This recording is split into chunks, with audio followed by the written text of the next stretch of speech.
Hi, I'm Tyler Pratt, Shikellamy class of 2012. Currently, I'm the Buffalo Bills player personnel coordinator. After I graduated from Shikellamy, I went to Kutztown University, where I played football for 4 years. Graduated from Kutztown in 2016 with my bachelor's degree in sport management. After my graduation, I went back to Kutztown as a graduate assistant for a year to coach football, help with the defensive backs, recruiting, everything. So once I was done working with Kutztown, I got an internship with the Buffalo Bills in their broadcasting department. Did broadcasting from January to May, where I was able to meet the director of football operations, some scouts, coaches. So then I interned with the Bills in training camp as a football ops intern, which is basically the bottom of the bottom, filling up fridges, cleaning up messes, whatever the players, coaches, staff may need, you're handling all those duties.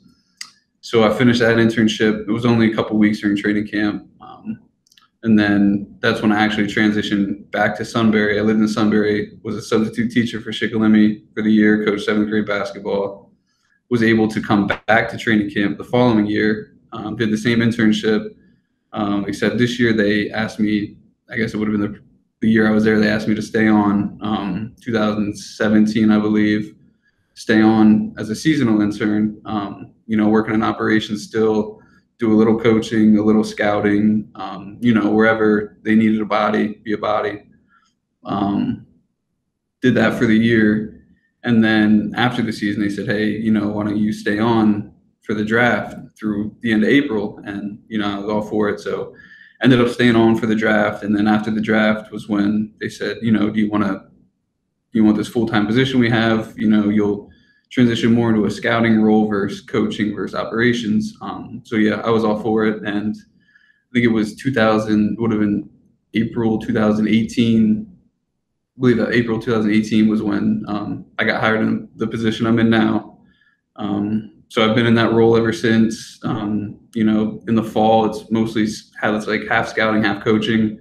Transition to January, February, up and through the draft, it's majority of scouting, all-star games, combine, pro days, basically anything they need across the country, helping out wherever they may need with that. And then, yeah, that's pretty much where I've been since then, and, looking forward to this year and seeing what we can do.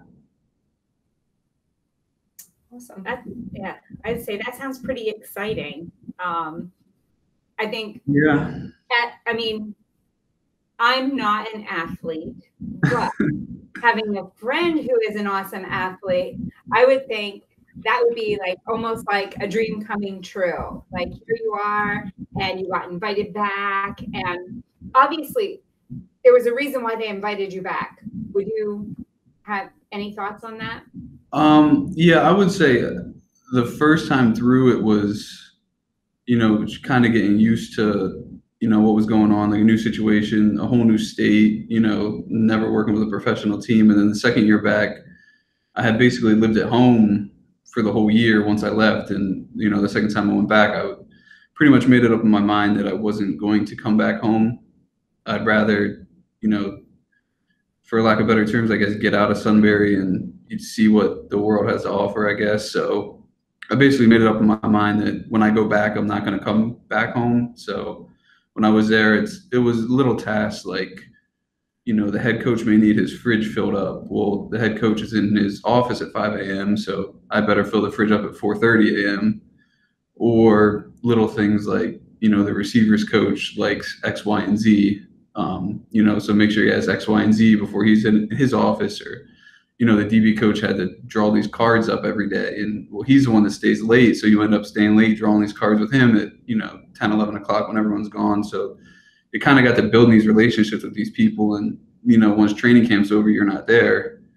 So it was a matter of, making yourself useful. So it comes to the point where, these people are looking for you and, at some point you're gone and they're starting to ask questions, where'd he go? Why isn't he here? And I kind of try to just build on that, just, not being able, for them to let me go and, make it so I had to stay. So what does your typical day look like? So right now during the season, it's, we rolling in the office pretty early, and then mostly just doing, in my role, that there's still a little pro scouting to it. I'm mostly college, but there's still some pro. So it's just checking in on other teams in the morning. Usually do that till practice, which is right now it's at 10 o'clock. So we'll practice 10 to 12.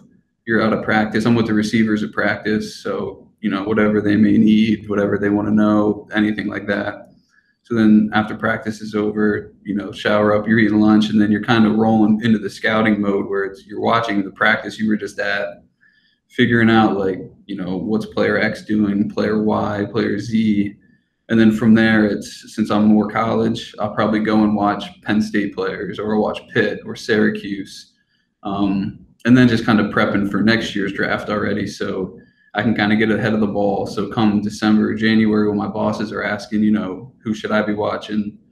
I'm already ahead of the game saying, you need to watch these 10 players versus, the 30 players I may watch. It's no, you only need to focus on these 10 guys. So then come January, February is when it gets a little crazier with the travel. It's, January, we're at all these all-star games, the Senior Bowl, the East West in Florida. February is the Combine, so we're in Indianapolis doing that. And then March is just pro days for each school. So, you may be at Penn State on Monday. You have to drive to Pitt. You're at Pitt on Tuesday. From Pitt, you're driving to Syracuse on Wednesday. And then you end up back in Buffalo on Thursday. So it's kind of a little something like that. But, every person in my position is different. So, like, they could tell me I'm going out west for the week, and, I'll go to USC, UCLA, Stanford, Cal for the week, and then have to fly back. So it's almost like I'm the utility guy right now because I'm young and, I don't have a family. I don't have kids. So if they wanted to send me to Texas for the week, I'd be in Texas for the week. But, kind of during the season, it's a little more concrete. But then once, whenever we're done playing, it gets a little more fluent and hectic. Yeah. So you were obviously, you played sports in high school, and then you went on to college to play, and now you're recruiting. Right. So what are you looking for? I just think the margin of getting even into playing college is extremely difficult. And it's a very small percentage of student athletes that make it to the next level. And then you're looking at the level after that. So it's pretty interesting. That's that point. But what are you looking for? Like, what do you notice, or what are some coachable things that you're taking away from watching other players? So the first thing would obviously be what type of person they are. We're a pretty big team on character. How are they going to fit in our locker room? Do they treat people the right way? Do they treat women the right way? Do they treat kids the right way? So basically, if you don't check any of those boxes to start, like, we don't care if you're, Patrick Mahomes. Like, it's not going to work out. So that's where we start. So it kind of makes it easier for our job, because if, from the beginning, if you're not our type of person, we're not going to look any further.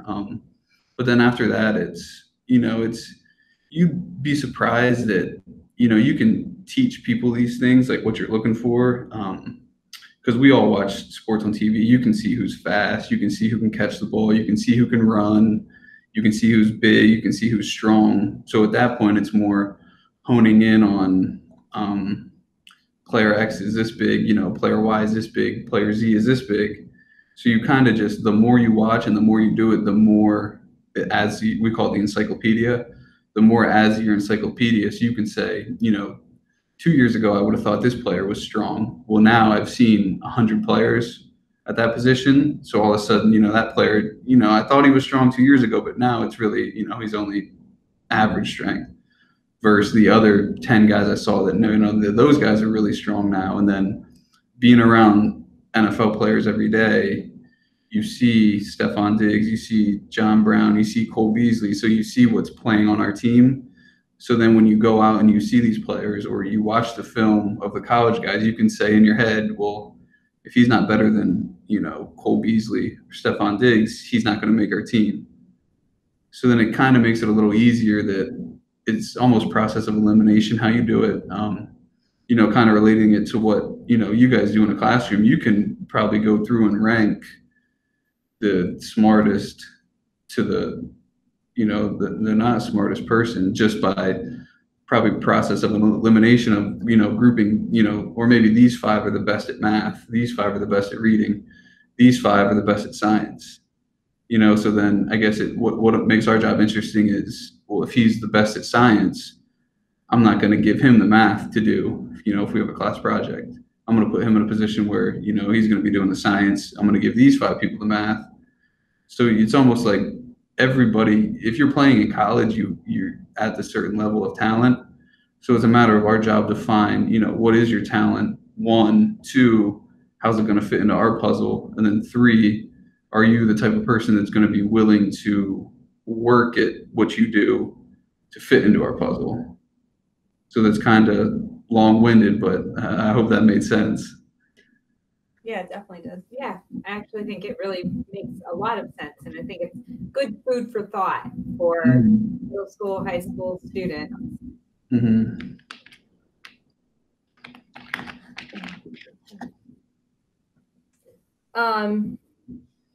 So little bit about yourself. What is there something that you wish somebody would have said to you maybe in your high school or middle school years? Sometimes when you reflect back, you're like, man, I wish somebody would have said that to me now that I'm in this experience and I'm going through these. Because every time you probably say these things to people and you're like, I just wish somebody would have said it to me. Yeah. One, they probably did say it to me. I wish I would have listened to start. To be honest, if I had to go back, I probably would have taken less study halls. I was probably the king of study halls in high school. I would have taken classes that are relatable to what I do and probably more relatable to the real world. I would have taken probably Coach Four's business and marketing class, Coach Four's sport management class.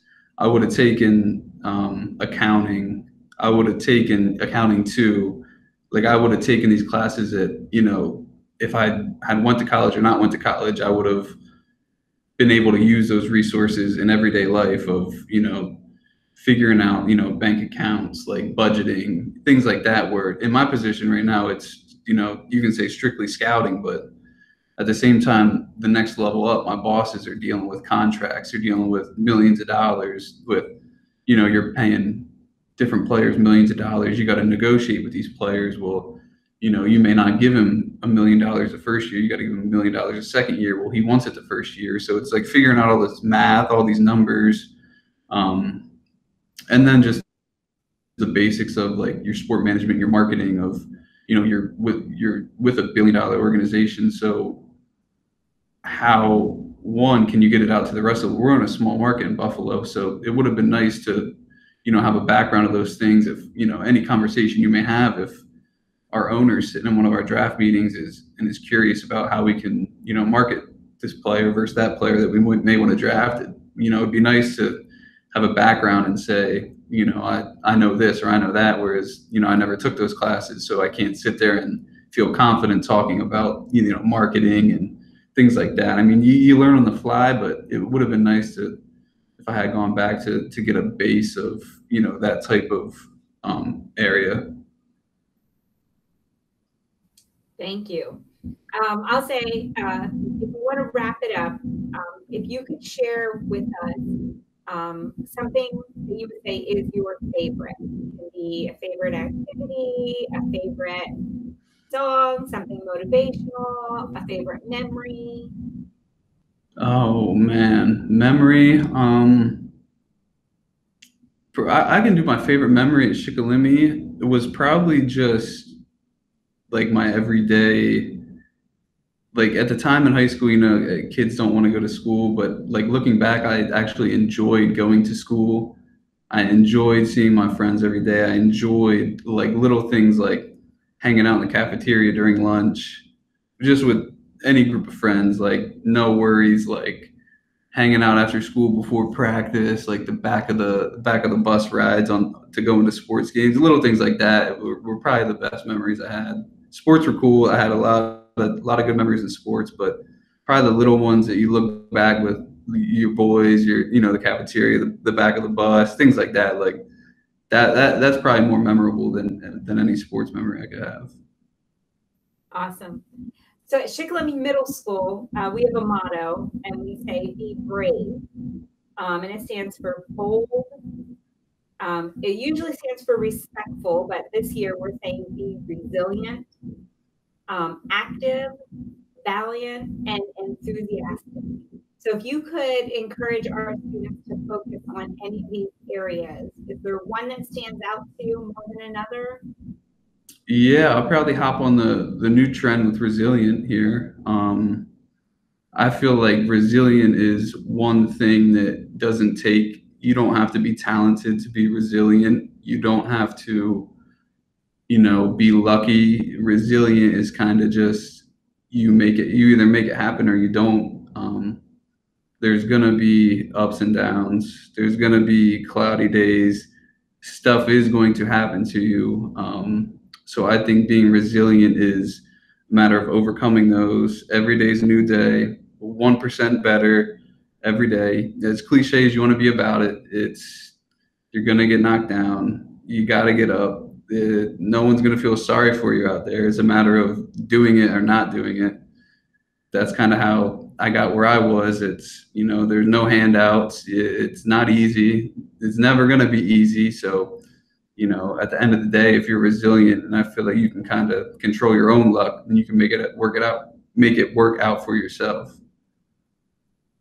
I'd say, well in said. Listening to the beginning of your video and then hearing you say that, I would definitely say you would be a great poster person for resiliency. You kept going back. You kept showing them that, hey, I'm here, I'm doing this job, and I'm doing it well.